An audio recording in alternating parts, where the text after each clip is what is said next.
اعوذ باللہ السمیع العلیم من الشیطان الرجیم بسم اللہ الرحمن الرحیم ربنا آتنا فی الدنیا حسنۃ وفی الآخرۃ حسنۃ وقنا عذاب النار۔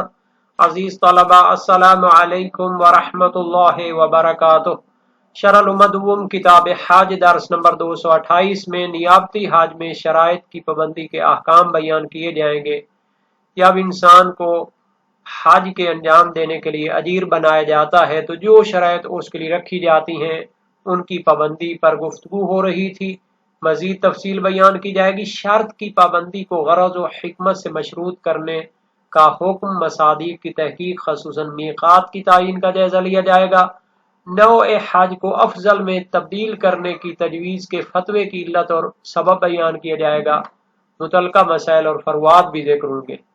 شہید ثانی نے فرمایا تھا 3 مثالوں کے ذریعے کہ اگر اس کو افضل کی طرف نوع کو تبدیل کرتا ہے تو اس کو جائز ہونا چاہیے، چونکہ اس میں کوئی تعیین میں کوئی غرض اور حکمت موجود نہیں تھی۔ تو شہید ثانی نے اس کے بارے میں ایک مختصر سی عبارت پیش کی ہے۔ فرمایا کالعدول من الافراد الی القران، حاج افراد سے حاج قران کی طرف عدول کر سکتا ہے اور بدل سکتا ہے، چونکہ حاج قران حاج افراد کی نسبت افضلیت رکھتی ہے۔ ومنہما الی التمتع، اور حاج افراد اور حاج قران سے حاج تمتع کی طرف تبدیل کر سکتا ہے۔ لا منہ الیہما، لیکن حاج تمتع سے حاج قران یا افراد کی طرف عدول نہیں کر سکتا۔ ولا من القران الی الافراد، اور نہ ہی حاج قران سے حاج افراد کی طرف عدول کر سکتا ہے، چونکہ یہ افضل سے مفضول کی طرف عدول ہوگا، تبدیلی ہوگی، اور اس کی اجازت نہیں ہے۔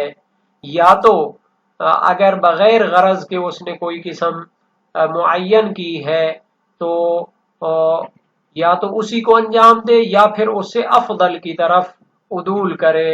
افضل قسم اگر معین ہو تو اس سے مفضول کی طرف وہ تبدیل نہیں کر سکتا۔ وَلَكِنْ يُشْكَلُ ذَلِكَ فِي الْمِيقَاتِ فَإِنَّ الْمُصَنِّفَ وَغَيْرَهُ أَطْلَقُوا تَعَيُّنَهُ بِالتَّعْيِينِ مِنْ غَيْرِ تَفْصِيلٍ بِالْعُدُولِ إِلَى الْأَفْضَلِ وَغَيْرِهِ۔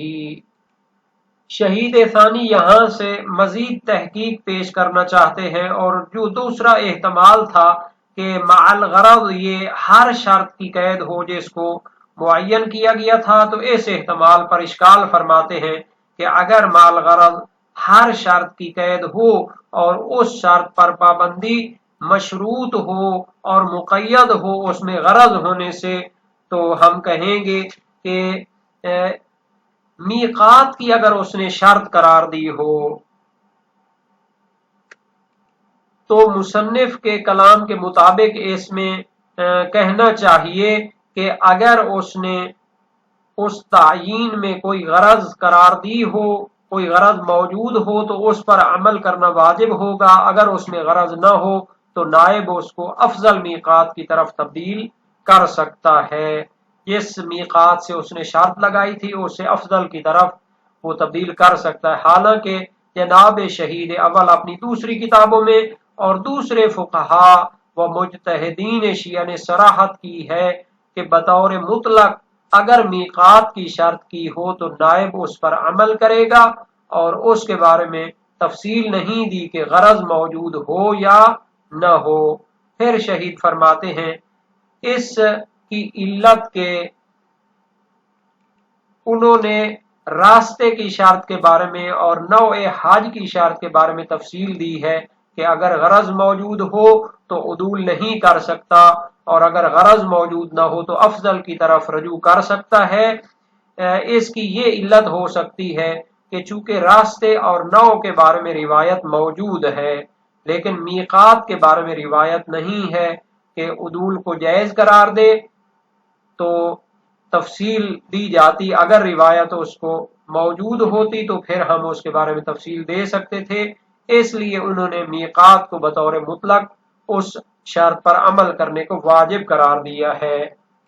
خلاصہ یہ ہے کہ مصنف کا جو فتویٰ ہے دوسری کتابوں میں میقات کے بارے میں، ان کے اس فتوے کے ساتھ کہ جو انہوں نے لمعہ میں دیا ہے اور ہر شرط میں انہوں نے قرار دیا ہے کہ اس میں غرض ہو تو اس پر عمل کیا جائے، تو یہ اس کے مخالف ہوگا۔ یعنی دوسری کتابوں کے جو فتوے ہیں وہ اس کتاب کے ساتھ مخالفت رکھتے ہیں، چونکہ اس کتاب میں وہ غرض کو شرط قرار دیتے ہیں، دوسری کتابوں میں جو ہے میقات کے بارے میں ایسی تفصیل نہیں دیتے۔ شہید ثانی فرماتے ہیں اگر ہم میقات کے بارے میں بھی تفصیل دیں تو یہ بہتر ہے، لیکن فقہاء اس کے قائل نہیں ہیں، تو اس سے ہم چشم پوشی کریں گے۔ عبارت کو دیکھتے ہیں، فرمایا وَلَٰكِنْ يُشْكَلُ ذَلِكَ فِي الْمِيقَاتِ، یہ تفصیل دینا غرض ہو تو تبدیل نہیں کر سکتے، غرض نہ ہو تو تبدیل کر سکتے ہیں، میقات کے بارے میں یہ تفصیل دینا مشکل ہے۔ کیوں؟ چونکہ جناب شہید اول اور دوسرے فقہاء شیعہ بطور مطلق میقات کے معین ہونے کو ذکر کرتے ہیں جب مستاجر نے اس کو معین کیا ہو، من غیر تفصیل بالعدول الی الافضل وغیرہ، اور انہوں نے اس کی تفصیل نہیں دی کہ افضل کی طرف وہ رجوع کر سکتا ہے یا نہیں کر سکتا۔ وَإِنَّمَا جَوَّزُوا ذَلِكَ فِي الطَّرِيقِ وَالنَّوْعِ بِالنَّصِّ، اور فقہاء شیعہ نے افضل کی طرف تبدیل کرنے کو راستے کے بارے میں اور نوع حج کے بارے میں تجویز کیا ہے، کیونکہ اس کے بارے میں نص اور روایت موجود ہے۔ وَلَمَّا انْتَفَى فِي الْمِيقَاتِ اطلقوا تعینہ بِهِ، لیکن چونکہ نص موجود نہیں ہے میقات کے بارے میں، اس وجہ سے اس کو معین ہونے کو بطور مطلق ذکر کیا ہے، بہی تعین کے ذریعے۔ مستاجر جب اس کو نائب پر معین کرتا ہے تو وہ بطور مطلق معین ہو جاتا ہے۔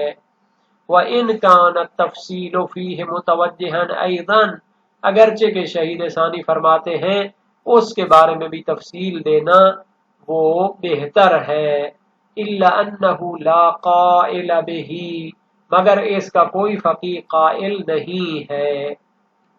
تو ہم نے دیکھا کہ طریق، راستے اور نوع حج کی تعین کے بارے میں نص موجود ہے جس پر فقہاء نے بھی نظارت کی ہے، تو ہم ان نصوص اور روایات کو دیکھ لیتے ہیں۔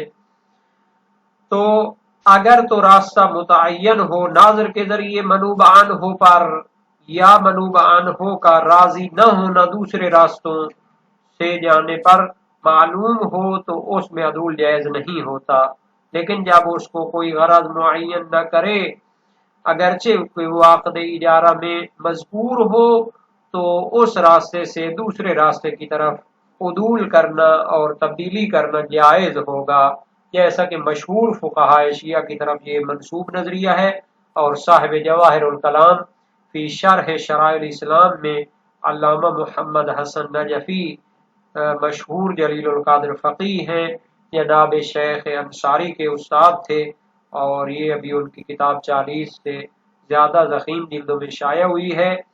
تو انہوں نے فرمایا کہ اس کے بارے میں مشہور فقہاء کا نظریہ ہے، یعنی وہ تجویز کرتے ہیں۔ اس کی جو نص ہے جس کی طرف شہید ثانی نے اشارہ کیا ہے، تو وہ ہے صحیح حریز بن عبداللہ سجستانی بلوچستانی، اور اب پاکستان کے حصوں میں بھی وہ شامل ہوگا۔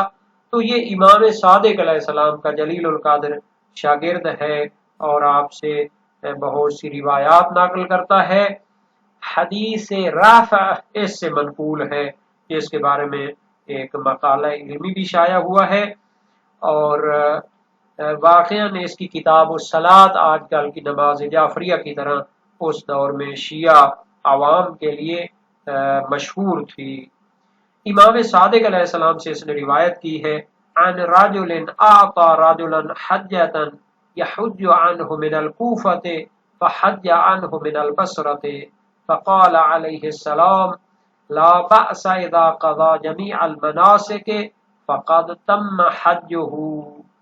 اس شخص کے بارے میں جس نے دوسرے شخص کو ایک حج کے لیے پیسہ دیا کہ وہ اس کی طرف سے حج کرے کوفہ سے، نائب نے اس کی طرف سے حج بصرہ سے جا کر انجام دی، یعنی وہاں سے اس نے سفر شروع کیا۔ امام علیہ السلام نے فرمایا لا بأس، اس میں کوئی حرج نہیں ہے، اذا قضا جمیع المناسک، جب وہ تمام مناسک اور اعمال حج کو انجام دیتا ہے، فقد تم حجہ، تو وہ حج کامل ہوگی۔ وسائل الشیعہ باب 11 ابواب النیابت فی الحج، حدیث اول ہے۔ شیخ توسی علیہ رحمہ جلیل القادر فقیہ ہیں، شیخ مفید بغدادی اور سید مرتضیٰ کے شاگرد ہیں، اور اس کے بعد ان کے پاس نیابت اور مرجعیت عامہ موجود تھی تشیع کی، اور پھر جو مشکلات بغداد میں پیش آئیں تو انہوں نے حوزہ علمیہ نجف کی تاسیس کی، بغداد سے وہاں ہجرت کی، اور انہوں نے ہر فن میں بڑی عمدہ کتابیں تحریر کی ہیں۔ رجال میں ان کی فہرست اور رجال ہے، اور تفسیر میں ان کی تفسیر طبیان ہے، پہلے 1 جلد میں تھی، اب 10 جلدوں میں ہے، اور فقہ میں مبسوط ہے، خلاف ہے، نہایہ ہے، اور باقی کتابیں اصول میں عدت الاصول ہے، اور باقی تمام موضوعات میں ان کی بہت زیادہ خدمات ہیں۔ وہ اپنی تفصیلی استدلالی کتاب المبسوط میں فرماتے ہیں کہ جائز ہے مطلقاً راستے کو تبدیل کرنا، اور اس کی دلیل بھی یہی روایت پیش کرتے ہیں، چونکہ یہ صحیح و سند اور حجت روایت ہے۔ پس علماء نے جو راستے کو تبدیل کرنا یا نوع کو تبدیل کرنے کو تجویز کیا ہے، تو راستے کی حد تک تو نص موجود ہے جو ہم نے صحیح حریض کی صورت میں پیش کی ہے، اور جہاں تک نوع حج کو تبدیل کرنے کا معاملہ ہے روایات کی روشنی میں، تو ظاہراً وہی روایات مراد ہیں جو پہلے بیان ہو چکی ہیں۔ ایک تو ابن ریاب ہیں، علی ابن ریاب، ان کی روایت تھی وسائل الشیعہ باب 12 ابواب النیابت فی الحج میں، ایک شخص کو حج مفردہ کے لیے پیسے دیے تھے، اور امام نے فرمایا کہ اس کو اجازت نہیں ہے کہ وہ اس کو حج تمتع کے عنوان سے انجام دے، جبکہ اس کے مقابلے میں ابو بصیر کی روایت موجود تھی، اور اس میں تھا کہ حج مفرد کی اسے پیسے دیے تھے، تو کیا وہ تمتع کر سکتا ہے؟ فرمایا ہاں، انما خالف الی الفاضل، وہ افضل قسم کی طرف رجوع کر سکتا ہے، عدول کر سکتا ہے، تبدیل کر سکتا ہے۔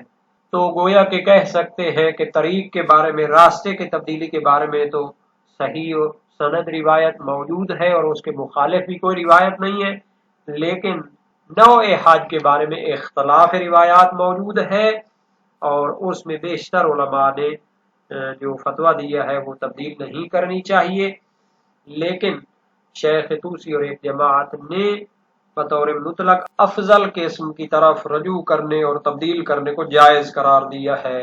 اور یہ روایات وسائل الشیعہ میں کتب اربعہ سے نقل کی گئی ہیں۔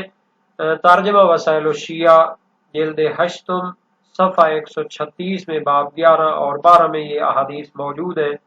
باب 11 کا عنوان ہے جو شخص کسی کو رقم دے کہ وہ فلاں شہر سے حج کرے مگر وہ کسی اور شہر سے حج کرے تو مجزی اور کافی ہے۔ اس میں ایک روایت ہے، اور وہ اسی حریث بن عبداللہ سجستانی کی ہے، اور یہ تہذیب الاحکام فروع کافی اور من لا یحضرہ الفقیہ سے منقول ہے۔ من لا یحضر الفقیہ شیخ صدوق کی کتاب ہے، اس کا بھی ترجمہ ہو چکا ہے۔ فروع کافی جناب کلینی کی ہے، اس کا بھی ترجمہ ہو چکا ہے۔ تہذیب کا ترجمہ نہیں ہوا، لیکن اس کی جو تلخیص شیخ طوسی نے خود پیش کی تھی تو اس استبصار کا ترجمہ کراچی سے شائع ہو چکا ہے۔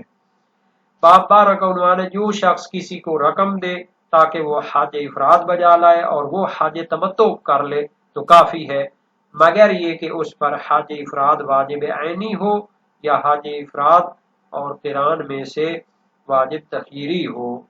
تو اس میں ٹوٹل 2 حدیثیں ہی ہیں۔ ایک تو ابو بصیر کی روایت ہے، آپ سے پوچھا گیا کہ ایک شخص کو کچھ درہم دیے تاکہ وہ اس کی طرف سے حج افراد بجا لائے، آیا اس کے لیے جائز ہے کہ وہ حج تمتع بجا لائے؟ فرمایا ہاں، اس نے تو زیادہ فضیلت والی قسم کی طرف عدول کیا ہے اور اس کی طرف رجوع کیا ہے یا اس کی طرف تبدیلی کی ہے۔ یہ روایت کتب اربع سے آئی ہے، یعنی ساری جو کتابیں ہیں، کافی، فقیر، تہذیب اور استبصار اس میں پائی جاتی ہے۔